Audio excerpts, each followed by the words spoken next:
Welcome to this year's virtual cross-cultural walking tour. In this episode, we continue our tour of Chinatown, and we find ourselves in Keang School and the Wong's Benevolent Association.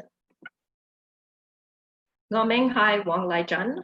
My name is Ainsley Wong. I'm a director of the Wong's Benevolent Association, and I will be your guide today. We're here in Chinatown at the headquarters of the Wong's Association at 123 East Pender Street. Today, you'll find us across the street from Newtown Bakery. The Wong's Benevolent Association is a typical example of a Chinese clan society. These types of societies were formed in order to support new migrants who came to North America starting around the turn of the century. At that time, it was a largely bachelor society. Men left their families back in the villages in southern China, in Guangdong province, and came to North America in order to look for work. When the new men arrived in North America, the clan society was often their first stop when they got off the boat. The clan association served as the employment office, the bank, the housing association. The clansmen who were already here helped the new migrants to find a place to live, to get a job, to send money and letters back home. Chinatown in the early days was largely a bachelor society. Many of the new migrants paid the head tax in order to come into Canada, and with the Chinese Exclusion Act in 1923, which effectively slammed the door on immigration from China, these men were cut off from their families and lived here alone in North America until the repeal of the Chinese Exclusion Act in 1947. This is Keang School on the third floor of the Wong's Association building.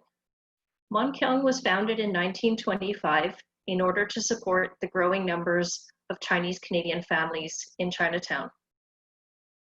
At that time, the majority of families spoke Cantonese or their village dialects of Cantonese at home, but they were sent to Chinese schools such as Keang in order to learn to read and write. These children attended for 10 years, beginning at age 5.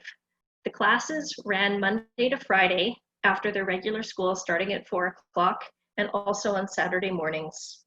In my family, my dad and my aunts and uncles all attended Keang School. Here's a picture of my dad at age 6 in 1947.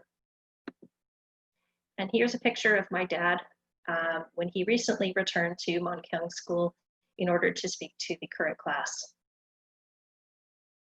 In Vancouver, Chinese families and their children, they all spoke Cantonese at home, and Cantonese was the working language in the neighborhood.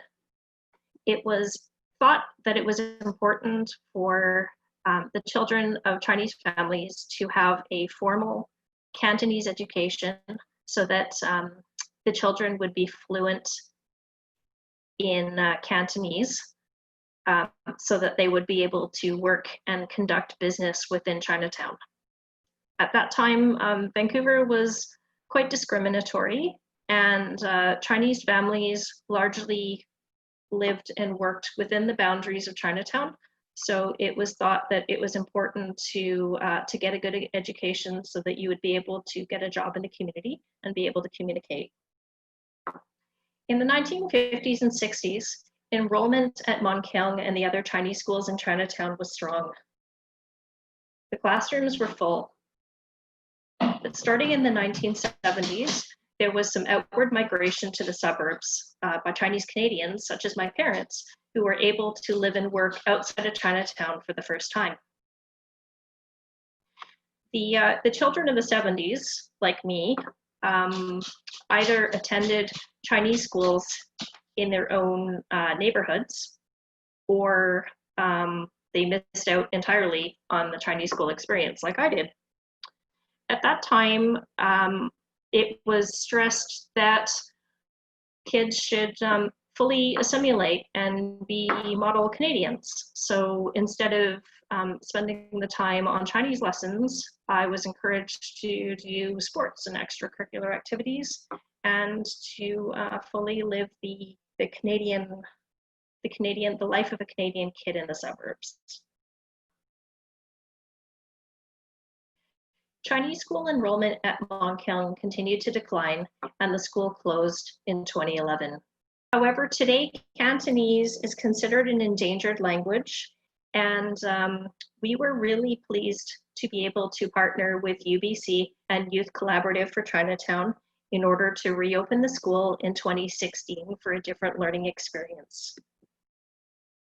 Right now, there's a Saturday school class at Keang School, which is a unique place-based curriculum where the students learn basic vocabulary in class, practice the phrases, and then take to the streets to support the Chinatown merchants and practice their Cantonese in a real life setting.